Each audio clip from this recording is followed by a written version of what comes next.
မင်္ဂလာပါချစ်ရတဲ့မိတ်ဆွေများဒီနေ့မင်းရဲ့ဘဝကိုပိုလှပစေမယ့်အကျင့်တစ်ခုပြောပြမယ်နေ့စဉ်ကျေးဇူးတင်ခြင်းလုပ်ပါမနေ့အိယာကနိုးလာတိုင်းဒါမှမဟုတ်ညအိတ်ခါနီးမိနစ်2မိနစ်ပဲယူပါမင်းကျေးဇူးတင်ရမယ့်အရာ3ခုရေးမှာပါ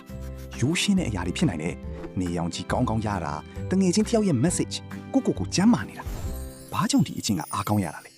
ကျေးဇူးတင်တဲ့စိတ်ကမင်းရဲ့ဦးနှောက်ကိုအပြုတ်တော်ပြောင်းလဲပြီလူမှုဆက်ဆံရေးပိုကောင်းလာတယ်စိတ်ဓာတ်မြင့်မာလာတယ်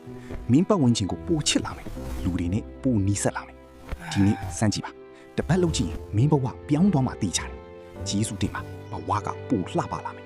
နောက်ဗီဒီယိုမှာတွေ့ကြမယ်အားကောင်းပါဟေးမိတ်ဆွေရေမင်းအလုံးများနေရင်တငယ်ချင်းတွေနဲ့အဝေးကြီးရောက်သွားတာမဟုတ်လားဒီနေ့အကျင့်တစ်ခုစမ်းကြည့်ပါနေ့စဉ်တငယ်ချင်းတစ်ယောက်ကိုဆက်သွယ်ပါ message တစ်ခုပို့ဖုန်းတစ်ချက်ခေါ်ဒါမှမဟုတ်အတန် message တစ်ခုပို့ပါမင်းဘယ်လိုလဲလို့မေးရုံပဲမလိုအပ်ဘူးရိုးရှင်းရုံပဲဘာကြောင့်အရေးကြီးရတာလဲလူသားတွေဟာဆက်ဆံရေးအတွက်မွေးဖွားလာတာဒီအချင်းကမင်းကိုတယောက်တည်းမခံစားရအောင်ကာကွယ်ပေးတယ်စိတ်ခွန်အားပြေဝလာတယ်ပျော်ရွှင်မှုတိုးလာတယ်မင်းလူမှုဘဝပူကျွဲဝလာမယ်ဒီနေ့စလိုက်ပါတပတ်ဆုံးလှုပ်ကြည့်ရင်မင်းပတ်ဝန်းကျင်ကပိုနွေးထွေးလာမယ်မင်းမဟုတ်ရင်ဘယ်သူလုပ်မှာလဲအားကောင်းပါစေဆက်တွေ့ပါချစ်ရတဲ့ပရိသတ်များလူမှုဘဝမှာအကောင်းဆုံးလျှို့ဝှက်ချက်တစ်ခုပြောပြမယ်နေ့စဉ်တကယ်နားထောင်ခြင်းကျင့်သုံးပါစကားပြောတဲ့အခါမင်းစကားမပြောနဲ့မျက်လုံးချင်းစုံခေါင်းညိတ်သူပြောတာတကယ်နားထောင်ပါသူ့စကားကိုပြန်ပြောပြပါမင်းဆိုလိုတာဒါမျိုးလားလို့ဘာကြောင့်ဒါကစွမ်းအားကြီးရတာလဲ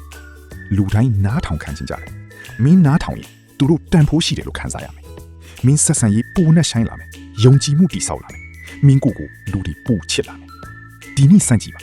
တယောက်နေ့စကားပြောရင်နားထောင်ပါမင်းဘဝပြောင်းသွားမယ်နားထောင်ပါချစ်ခင်မှုရမယ်ဆက်လုပ်ပါအောင်မြင်မှာတည်ချတယ်ဟိုင်းမိတ်ဆွေရေမင်းဘဝင်းချင်ကိုပိုကောင်းအောင်လုပ်ချင်ရင်ဒီအချင်းချင်းပါနေ့စဉ်အပြုတ်သဘောချီကျူးစကားတခွန်းပြောပါတငယ်ချင်းရဲ့အဝတ်အစားကောင်းတာအလုပ်မှာကြိုးစားတာမျက်နှာပြုံးနေတာရိုးရှင်းတဲ့အရာတစ်ခုကိုတကယ်ချီကျူးပါမင်းဒီနေ့ကောင်းကောင်းလုပ်နေတာတွေ့ရတာပြောတယ်လို့ဘာကြောင့်ဒါကစွမ်းအားရှိရတာလဲချီကျူးခံရတယ်လို့ပျော်ရွှင်လာတယ်မင်းကိုစိတ်လည်းအပြုတ်သဘောဖြစ်လာတယ်လူမှုဆက်ဆံရေးပိုနှွေးထွေးလာမယ်မင်းကိုလူတွေပိုဆွဲဆောင်လာမယ်ဒီနေ့စလိုက်ပါ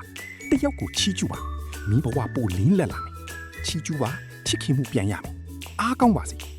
မင်္ဂလာပါအားကောင်းတဲ့မိတ်ဆွေများလူမှုဘဝကောင်းချင်ရင်ပထမကိုယူဆိုင်ပါနေ့စဉ်ကိုအတွက်အချိန်မိနစ်15-30ယူပါလေ့ကျင့်ခန်းလုပ်စာဖတ်တခြင်းနားထောင်ဒါမှမဟုတ်ရိုးရိုးလမ်းလျှောက်ပါဖုန်းခဏချထားပါကိုချစ်ပါဘာကြောင့်အရေးကြီးရတာလဲ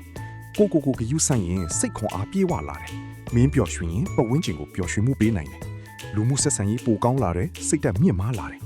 ဒီနေ့စမ်းကြည့်ပါကိုအချိန်ပေးပါမင်းဘဝပိုတောက်ပါလာမယ်ကိုချစ်ပါလူတွေကိုလည်းပိုချစ်နိုင်မယ်ဆက်လုပ်ပါမင်းအောင်မြင်မှာတည်ချတယ်